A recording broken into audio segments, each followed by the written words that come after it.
പിതാവിനും പുത്രനും പരിശുദ്ധ റൂഹായിക്കും സ്തുതി, ആദ്യം മുതൽ എന്നേക്കും തന്നെ. ആമേൻ. ഇന്ന് ഏപ്രിൽ 13 തിങ്കളാഴ്ച. പുറപ്പാട് പുസ്തകം 14 അധ്യായം 14 വാക്യം. യഹോവ നിങ്ങൾക്ക് വേണ്ടി യുദ്ധം ചെയ്യും, നിങ്ങൾ മിണ്ടാതെ ഇരിപ്പിൻ എന്ന് പറഞ്ഞു. ജീവിതത്തിൽ ചില നിമിഷങ്ങൾ നമ്മെ പൂർണ്ണമായും അടച്ച് പൂട്ടുന്നവയായി തോന്നും. മുന്നിൽ ഒരു വഴിയുമില്ലാത്ത അവസ്ഥ, പിന്നിൽ പ്രശ്നങ്ങൾ പിന്തുടരുന്ന അവസ്ഥ, ഇടയിൽ നിൽക്കുന്ന നാം. ഇതാണ് പലപ്പോഴും നമ്മുടെ ജീവിതത്തിൻ്റെ യാഥാർത്ഥ്യം. അത്തരത്തിലുള്ളതായ നിമിഷങ്ങളിൽ ദൈവം നമ്മോട് പറയുന്ന ഒരു ശക്തമായ വാക്ക് ഇന്ന് നമ്മുടെ ഹൃദയത്തിൽ മുഴങ്ങട്ടെ. നമ്മുടെ ഇന്നത്തെ വചനം: യഹോവ നിങ്ങൾക്കായി യുദ്ധം ചെയ്യും, നിങ്ങൾ മിണ്ടാതെയിരിക്കും.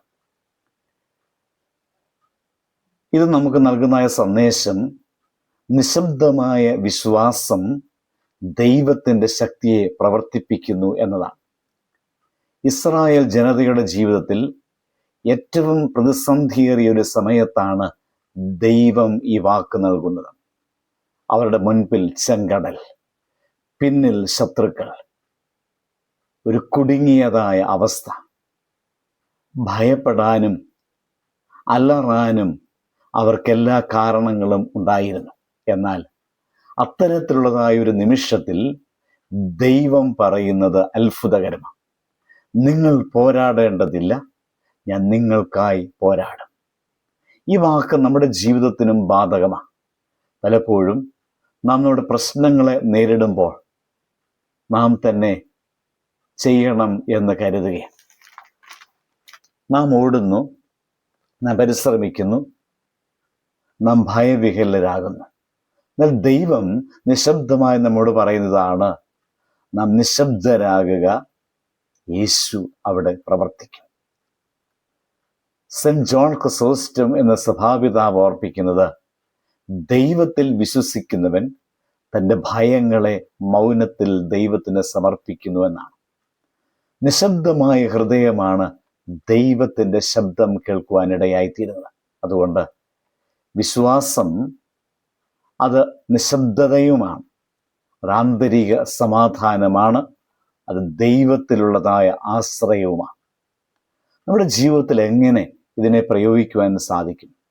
പ്രതിസന്ധികൾ വരുമ്പോൾ നമുക്ക് 2 വഴികളുണ്ട്. 1 ഭയപ്പെടുക, 2 വിശ്വസിക്കുക.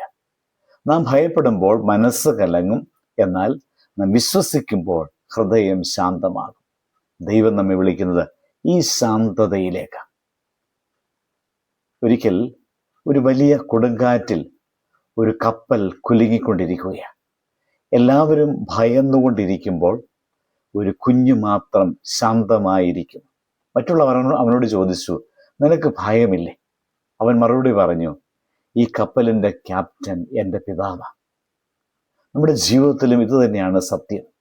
നമ്മുടെ ജീവിതത്തിൻ്റെ ക്യാപ്റ്റൻ ദൈവമാണ്. അതിനാൽ കൊടുങ്കാറ്റുകൾ എത്ര ശക്തമായാലും നമുക്ക് ശാന്തരാകാം. കാരണം നമ്മോടുകൂടെ ദൈവത്തിൻ്റെ കരങ്ങളുണ്ട്. അതുകൊണ്ട് ഇത് നമുക്ക് ഈ ആത്മീയ സത്യങ്ങൾ നമ്മൾ ഹൃദയത്തിൽ പതിപ്പിക്കാം. ദൈവം പോരാടുമ്പോൾ മനുഷ്യൻ ശാന്തനാകണം. നമ്മുടെ മൗനം ദൈവത്തിൻ്റെ പ്രവർത്തനത്തിന് വാതിൽ തുറക്കുന്നു. ദൈവം നമ്മെ മുന്നോട്ട് നയിക്കും.